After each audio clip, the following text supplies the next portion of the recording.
학자로서 너무 불명예스러운 결정이고 신용타이기 때문에. 가본 적이 없다는 뜻입니까? 기억이 나지 않습니다. 제가 좀 살아있는 증인이고 그리고 기록도 명확하게 남아있고 윤석열 씨 공정이 무너졌다라고. 다른 말씀 또 없으세요? 그 사적인 문자 내용이 거의 부주의로 인해서 공개되어서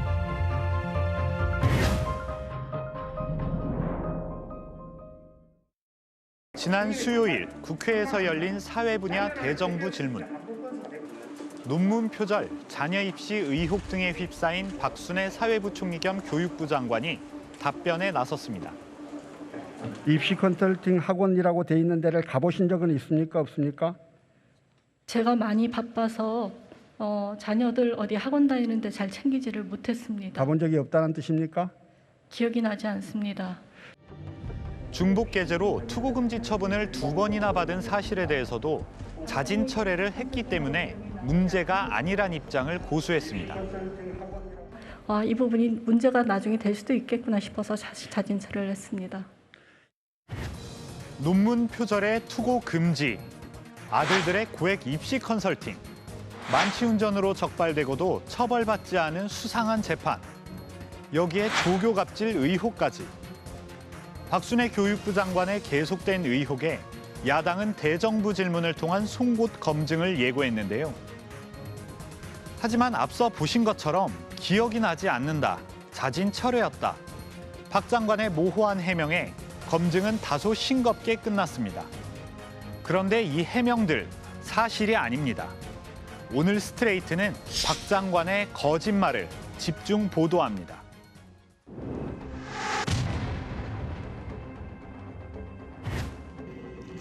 지난 2012년 3월에 발간된 한국정치학회 학술지. 맨 뒷장에 논문 게재 취소 공지문이 실렸습니다. 지난 2002년 제출된 박순애 교수의 논문 게재를 취소하고 3년 동안 논문 신청을 금지한다는 내용입니다. 한국행정학회에 이어 한국정치학회에서도 논문 표절이 드러나 2번째 투고금지 처분을 받은 겁니다. 매우 드물어요. 한국 학자들을 다 전수조사를 한다 해도 이 양대 학회에서 그분들 모두에서 취소를 받고 투고금지를 받은 사람 한번 찾아보세요.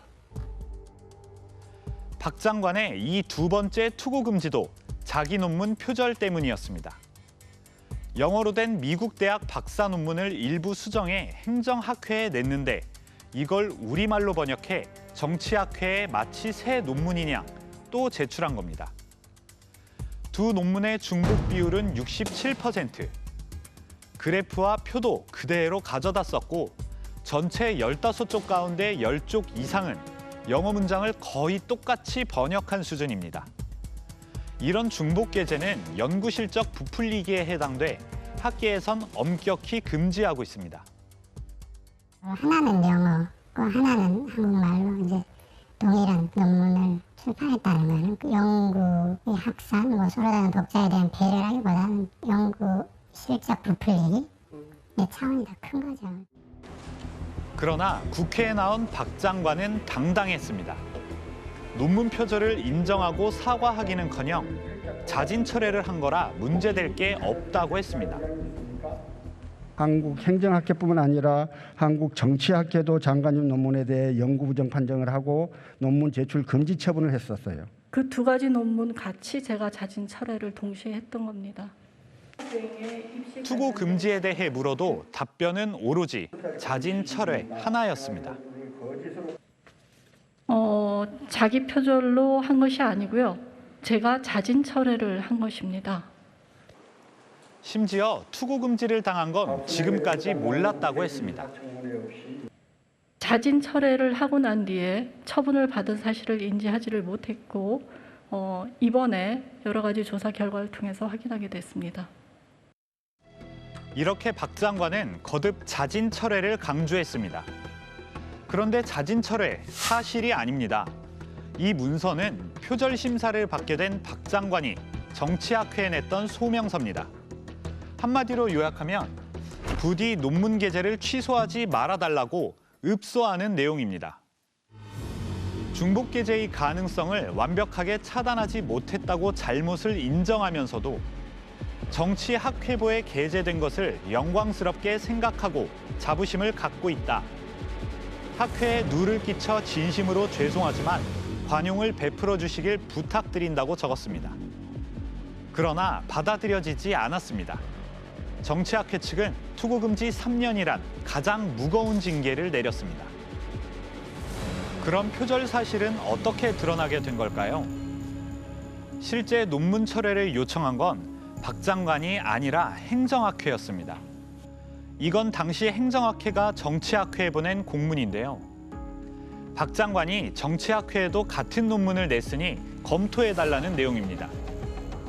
그런데도 박 장관은 자진 철회했다고 거짓말을 하고 있는 겁니다. 아마 이 문구 때문에 거짓말이 들통나지 않을 걸로 생각한 모양인데요.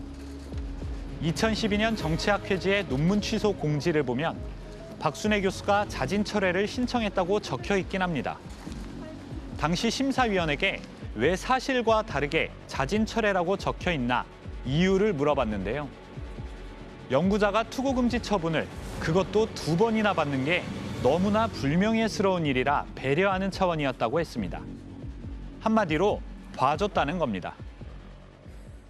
손을 그대로 그냥 선의로 인정을 해서 그걸 넣어주면 조금 치명적인 상처가 좀 덜할까 그래서 그걸 넣어준 거지 별 의미가 있는 건 아니에요. 학자로서 정말 너무 큰 별명이고. 투고금지, 대체 얼마나 치명적인 일이길래 이렇게 불쌍하다고 봐주기까지 했을까요? 학회 10곳에 물어봤습니다. 투고금지를 2번은커녕 1번 받는 일도 매우 드물고 있어선 안 될 일이라고 입을 모았습니다. 불명예스러운 일이라고 봐야겠죠. 제가 알기로는 저희가 여태까지는 그런 사례가 없었어서 윤리 그런 거를 위반했기 때문에 아무래도 좀 부정적으로 생각할 수 있는 투고 금지 자체가 안 되는 거니까는.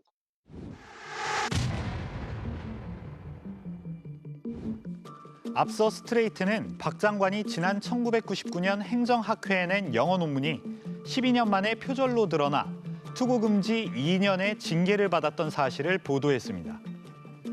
행정학회에 냈던 논문과 미국 교통학회에 낸 논문이 75% 일치했던 겁니다. 보도 이후 교육부는 즉각 반박 자료를 냈습니다. 당사자 명예가 심각하게 훼손된 왜곡 보도에 법적 대응을 검토할 예정이라고 밝혔습니다. 도대체 뭐가 왜곡됐다는 건지 반박 자료를 자세히 뜯어봤는데요. 반박 자료 제목엔 투고 금지 관련 보도는 사실과 다르다고 적어놨는데 스트레이트 보도와 전혀 상관없는 다른 논문을 언급하며 투고 금지 처분을 받은 적이 없다고 적어놨습니다. 그리고 이런 해명도 덧붙였는데요.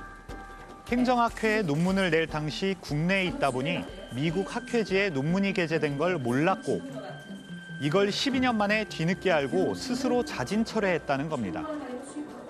즉, 미국 학회지에는 본인 모르게 다른 누군가가 제출했다는 얘기입니다. 본인이 쓰셨던 건데 미국에 등재됐다는 걸 모른다는 게 이해가 안 되는데요. 미국에서 올렸다는 거죠. 그분이 모르게 올렸다. 박 장관 측이 지목한 그분은 논문의 제1저자이자 박 장관의 스승인 미시건 대학 지도교수를 말합니다.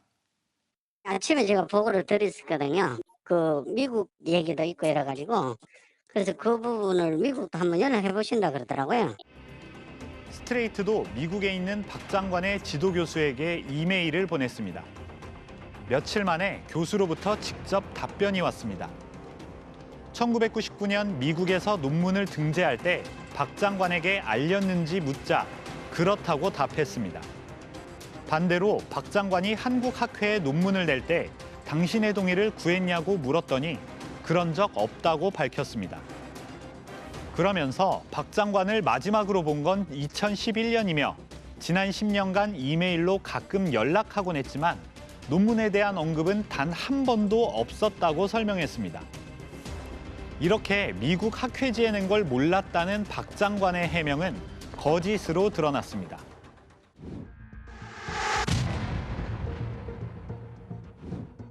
박 장관이 해명할 때마다 자주 하는 말이 또 하나 있는데요.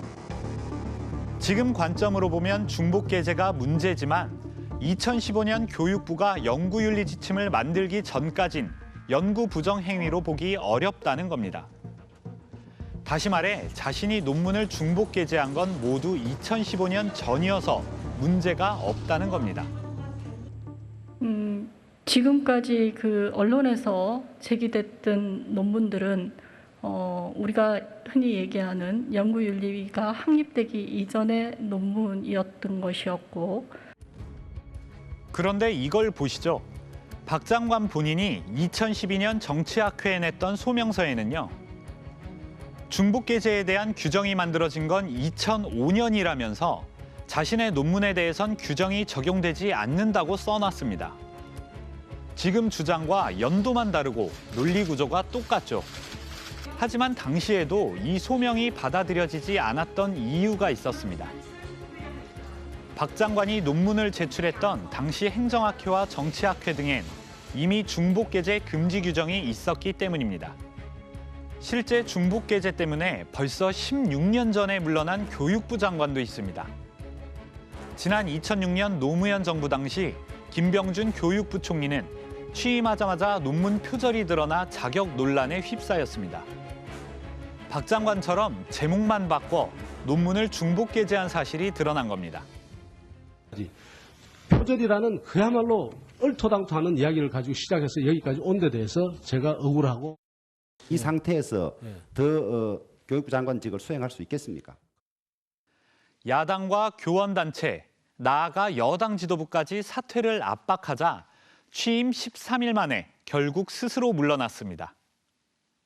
당청 관계, 대국회 관계에 내가 부담을 드리기가 좀 그러죠?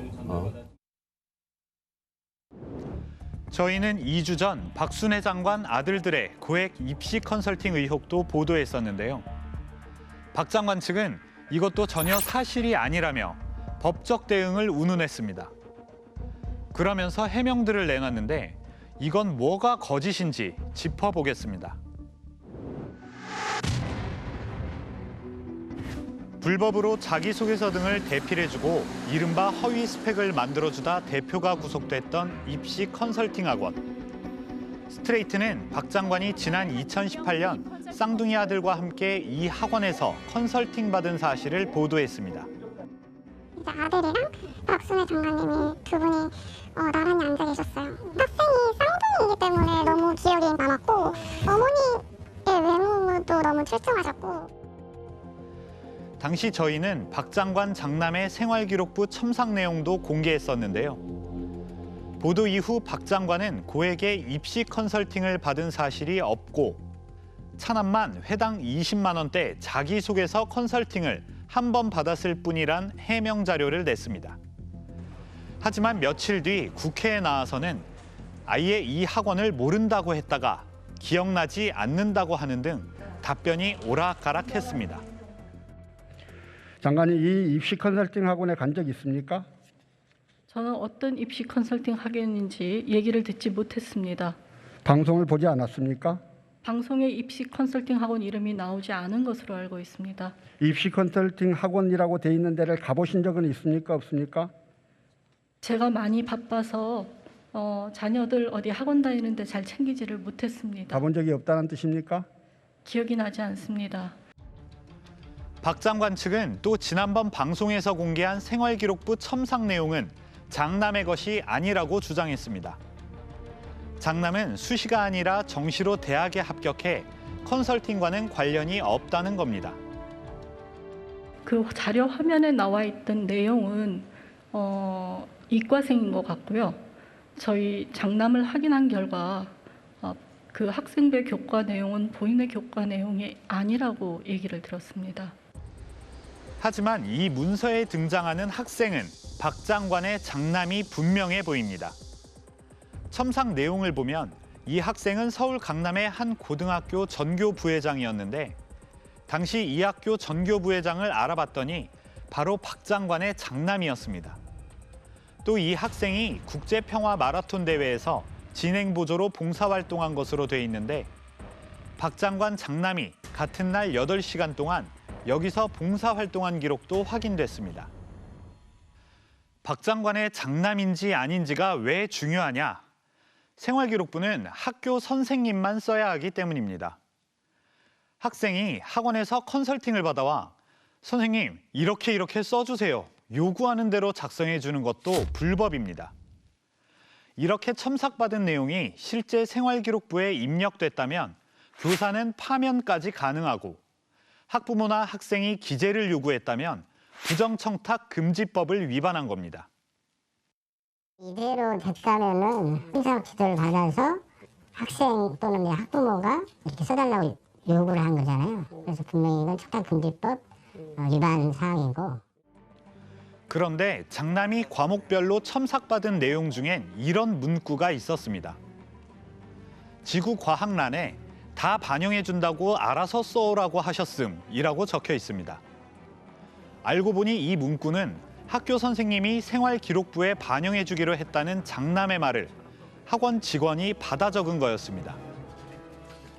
선생님이 반영을 해주니 안 해주니 그리고 이걸 어떻게 가지고 갈 거냐 물어보고 대답을 받았습니다. 보통 이제 과목마다 포스트잇에다가 적어서 이제 선생님한테 드린다고 하더라고요. 이 학원에서 차남 역시 생활기록부 컨설팅을 받은 정황도 추가로 확보했는데요. 당시 이 학원에서 컨설팅 받은 학생 명단에 박 장관 차남의 이름이 적혀 있습니다. 차남은 지난 2018년 2월 6일 오후 6시부터 1시간 반 동안 진로, 창체, 행발 사항 인터뷰 및 작성 컨설팅을 받았다고 돼 있습니다. 진로는 진로 희망 사항, 창체는 창의적 체험 활동, 행발은 행동 발달의 줄임말로 모두 생활기록부에 적는 항목들입니다. 이 평가지를 작성을 해가지고 그것을 반영을 해달라고 하는 거는 공교육의 어떤 근본을 좀 위배하는 아주 어긋난 행위라고 볼 수가 있겠죠. 저는 거부 반응이 일어날 것 같고 도덕적으로도 법적으로도 많은 문제가 있다고.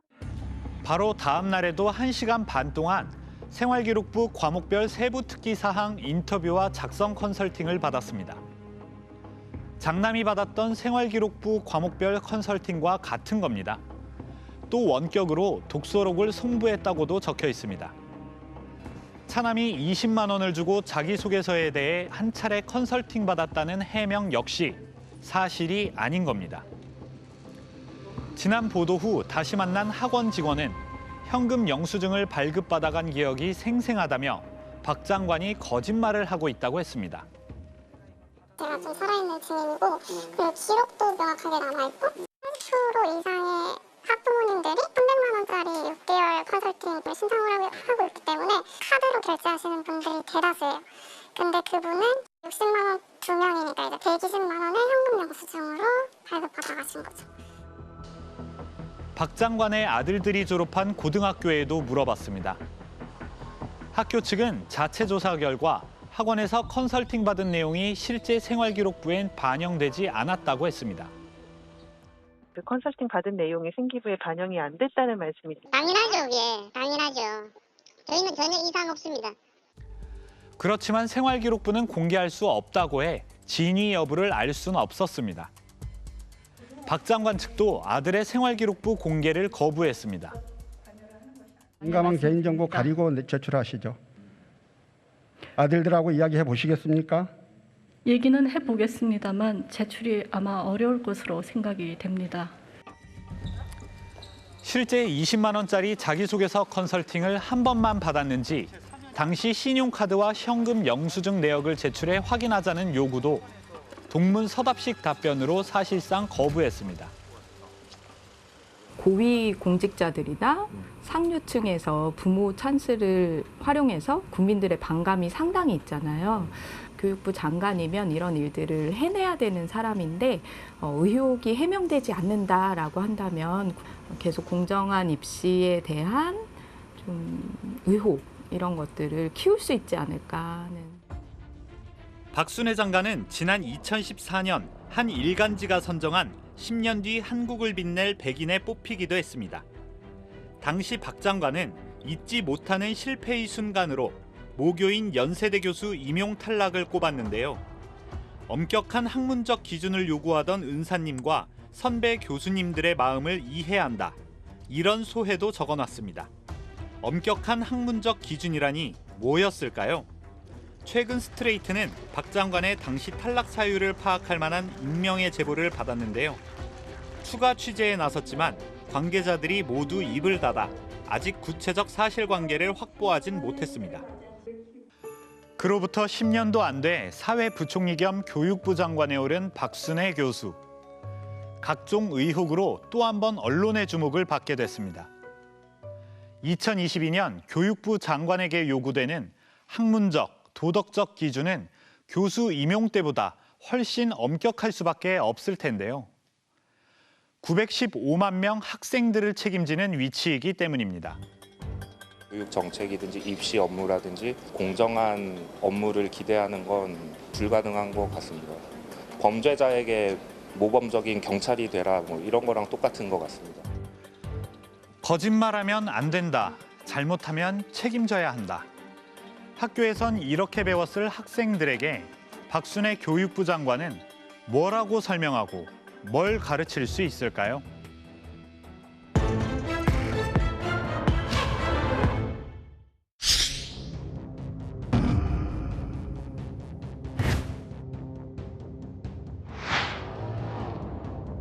(12.12) 쿠데타를 일으킨 것이 바로 이러한 시작에서 비롯됩니다.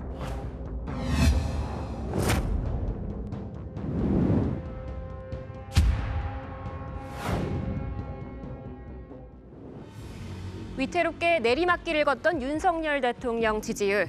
끝내 30% 선마저 뚫고 내려갔습니다. 지난 금요일 발표된 갤럽 조사에서 긍정평가가 28%에 그쳤죠.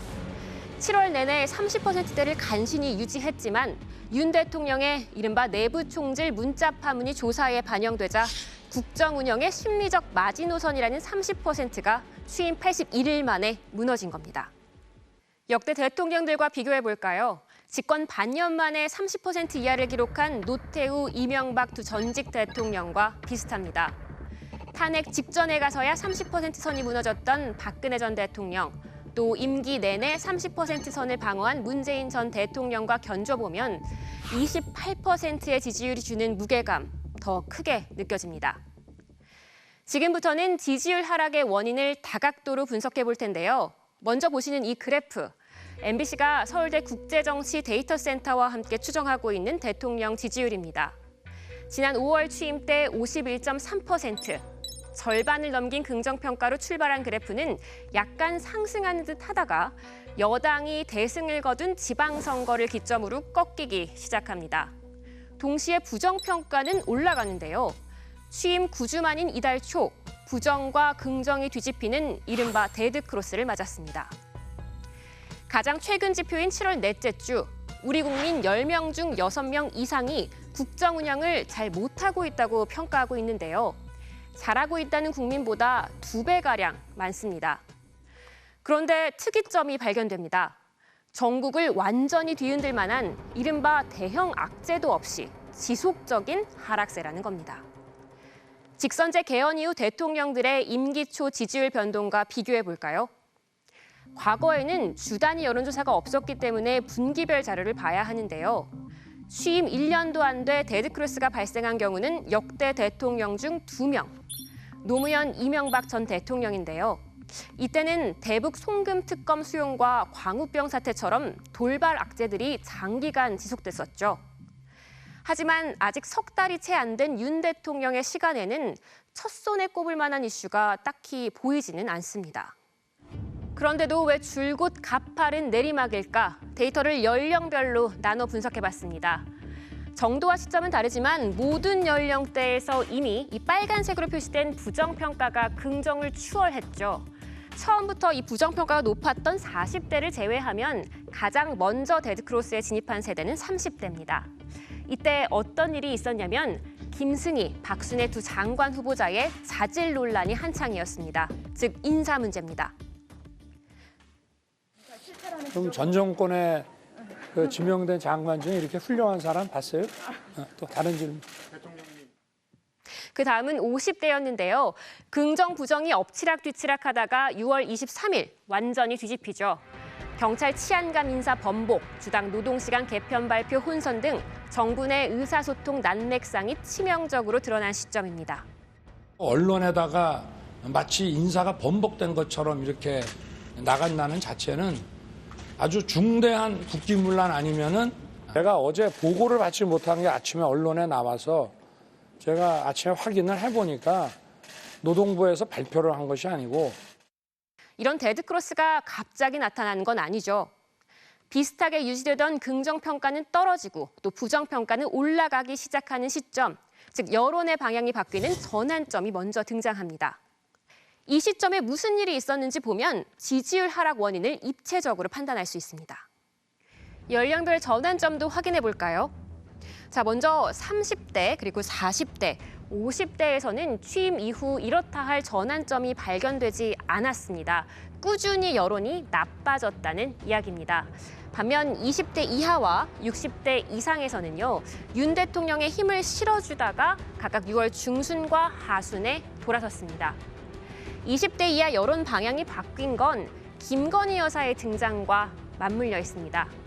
봉하마을 방문 당시 지인인 김모 교수가 동행한 사실이 알려졌고 연이어 코바나 컨텐츠 전 직원 2명에 대한 사적 채용 의혹도 도마에 올랐습니다. 저 어떻게 대통령 처음 해보는 거기 때문에 공식적인 그 수행이나 비서팀이 전혀 없기 때문에 혼자 다닐 수도 없고 그래서 지금 뭐 어떻게 좀 방법을 알려주시죠. 60대 이상이 부정적으로 바뀐 건 이준석 국민의힘 대표와 이른바 윤핵관 사이의 갈등이 최고조로 치닫던 시기입니다.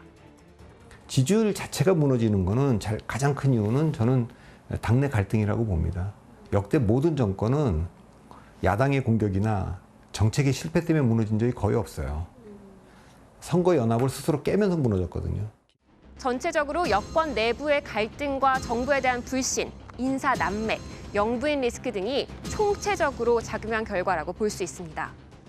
특정한 사건을 딱 집어서 얘기하기가 어려운, 그래서 굉장히 복합적인 원인들, 또 세대나 집단별로 부정평가의 원인이 다 다른 그런 것들이 누적적으로 나타나서 보통 지지 여부를 물을 때는 왜 그렇게 생각하냐는 질문도 하는데요.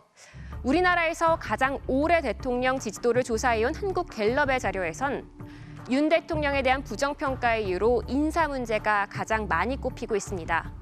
그런데 경험 부족, 독단적인 직무 태도, 발언 부주의 등 윤 대통령의 개인 문제라고 할 만한 항목들을 합치면 훨씬 더 많습니다.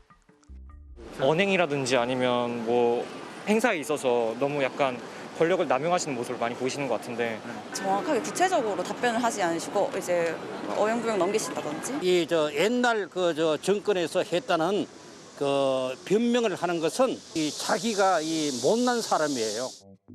결국 여론조사에서 드러난 개별 악재들도 문제지만 비판과 지적을 외면하려는 대통령과 집권 세력의 태도가 지지율 하락을 부추겼다. 이런 분석이 가능합니다. 그래서인지 요즘 윤 대통령의 말수가 좀 줄었습니다. 출입 기자들과 문답을 주고받았던 출근길 약식 회견도 뜸해졌죠. 부인 김건희 여사는 공개 활동을 거의 접었습니다. 급락하는 지지율에 대통령실부터 꽤 긴장한 모습인데요. 하지만 엉킨 실타래는 점점 꼬이고 있습니다. 지난 26일 포착된 권성동 국민의힘 원내대표의 휴대전화 메시지. 윤석열 대통령과의 대화였습니다. 우리 당도 잘하네요. 계속 이렇게 해야.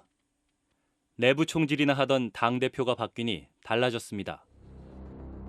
대통령이 핵심 측근인 여당 원내대표에게 보낸 이 문자 한 통에 여권 전체가 발칵 뒤집혔습니다.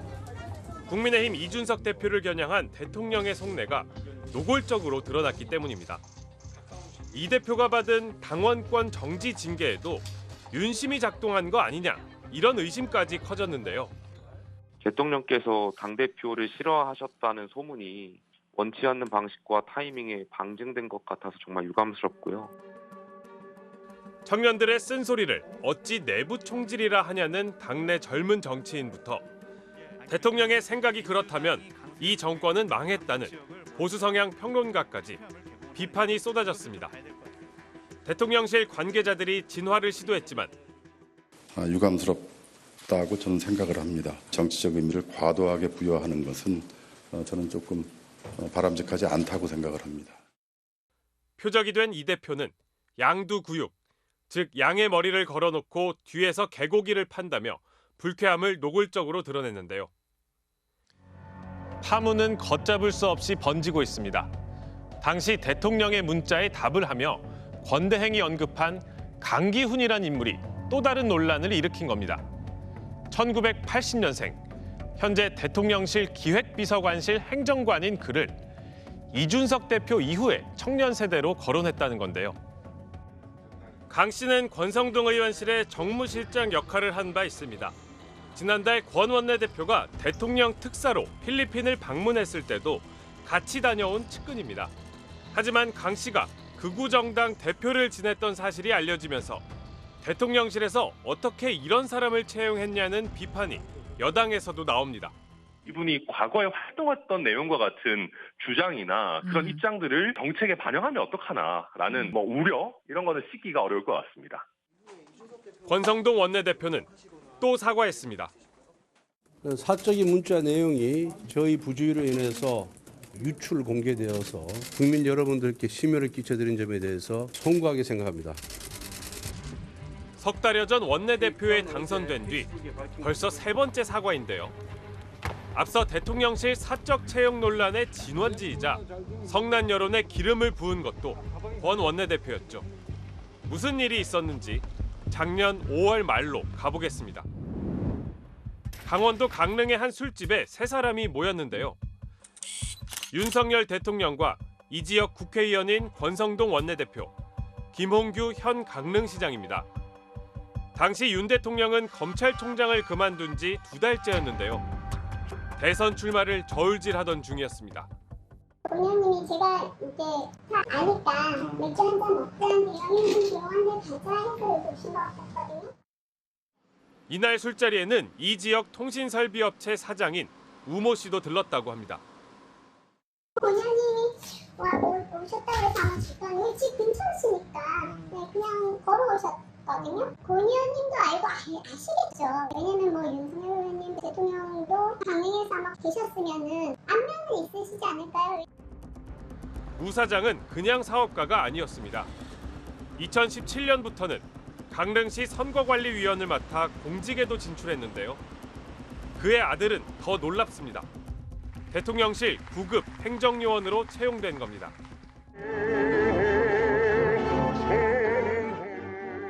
대학에서 성악을 전공한 그는 작년 10월에도 무대에 섰습니다. 이 공연 2달 전인 8월까지는 강릉의 한 노인복지관에서 일하던 평범한 사회복무요원이었습니다. 이 정도 경력의 청년이 대통령실에 근무한다는 사실이 알려지면서 의문은 커질 수밖에 없었는데요. 대통령과 친분이 있는 아버지 덕을 본 것 아니냐, 그런 의심이죠. 파문이 확산되자 대통령실 대신 권성동 원내대표가 나섰습니다. 자신이 채용 과정에 압력을 가하며 우 씨를 추천했다고 한 건데요. 그런데 7급이 아니고 9급이라 미안하다. 강릉 촌놈이 최저임금 받고 서울에서 어떻게 사냐. 이런 말까지 해서 큰 비난을 자초했습니다. 특히 취업 준비생들의 박탈감을 표현한 풍자물까지 화제가 됐습니다. 공무원 시험 합격은 권성동, 공인중개사 합격, 주택관리사 합격도 권성동. 권 원내대표는 청년들께 상처를 줬다면 사과드린다고 물러서면서도 채용엔 문제가 없다는 기존 입장은 굽히지 않았습니다. 선거대책위원회 대선 과정 그리고 인수위 과정에서 워낙 열정적으로 일하고 열심히 일하고 자세도 바르고 그리고 대선 기여도도 높아서 제가 추천을 한 겁니다. 대선 캠프에서 열심히 일한 대가로 뽑아줬다는 건데요. 진짜 그것뿐이었을까요? 우 씨는 작년 7월 윤석열 당시 후보에게 무려 1,000만 원을 후원하기도 했습니다. 아버지가 선관위원 신분이어서 직접 후원을 못하고 아들 이름을 빌린 거 아니냐, 이런 의혹이 제기됐지만 아들 우 씨는 자신이 어려서부터 모은 돈을 낸 거라고 밝혔습니다. 논란이 계속되자 우 씨는 결국 사표를 냈고 며칠 전 수리됐습니다. 그의 아버지 우 사장도 선관위원직을 사퇴했는데요. 하지만 대통령실에는 아직도 윤 대통령과 개인적 인연을 가진 직원들이 여럿 일하고 있습니다. 윤석열 정부가 맨 앞에 내세운 공정의 가치가 훼손되면서 국정의 동력마저 크게 떨어졌다는 지적입니다. 지금이라도 태도를 바꿔야 한다는 충고가 정치권 안팎에서 나옵니다. 국정의 우선순위를 재정비하고 정책의 신뢰부터 끌어올려야 한다는 겁니다. 정부는 그럴 준비가 돼 있을까요? 지난 24일 용산 대통령실, 김대기 비서실장이 갑자기 기자실을 방문했습니다. 취임 2달 반 만에 처음이었는데 몰려든 기자들 앞에서 김 실장은 경찰에 대한 험담부터 쏟아냈습니다. 행정안전부 내 경찰국 신설에 반대하는 총경급 간부들의 집단 행동을 비판한 겁니다. 그 다음 날 이상민 행안부 장관은 한술 더 떴습니다. 하나회가 12.12 쿠데타를 일으킨 것이 바로 이러한 시작에서 비롯된 것입니다. 무장할 수 있는 조직이 상부의 지시에 위반해서 임의적으로 모여서 정부의 시책을 반대하는 것은 대단히 위험합니다. 앞선 대우조선해양 하청노동자 파업 때도 정부는 협상 노력보다 파업의 불법성을 강조했습니다. 노든 사든 불법은 방치되거나 용인돼서는 안 됩니다. 국민이나 정부나 다 많이 기다릴 만큼 기다리지 않았나. 대통령이 돌연 공권력 투입을 시사하자 당일 오후 노동부, 행안부 장관에 경찰청장 후보자까지 부랴부랴 파업 현장을 찾았는데요. 40일 전에 끌 게 아니라 장관이 직접 몸으로 노동자들하고 부딪히고 같이 잠도 자고 하면서 설득도 하고 결국은 막판에 몰리니까 공권력 투입을 할 수밖에 없다 하는 식의 이야기가 나올 수밖에 없다.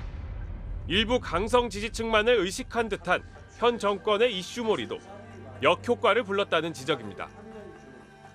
대통령실과 정부 여당이 총동원된 이른바 탈북민 강제 북송 논란이 대표적이죠.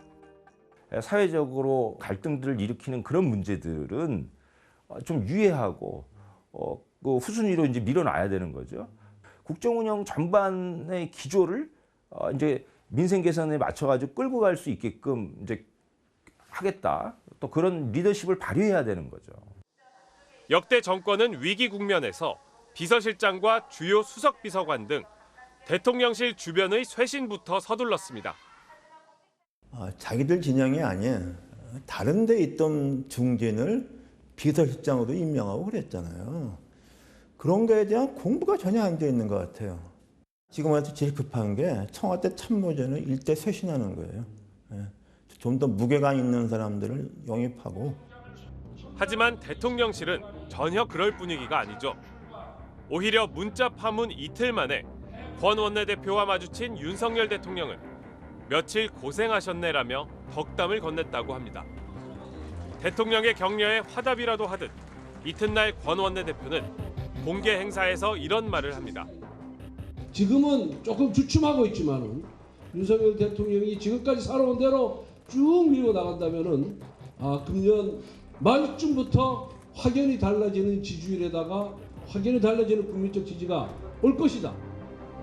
윤 대통령은 내일부터 첫 휴가에 들어갑니다.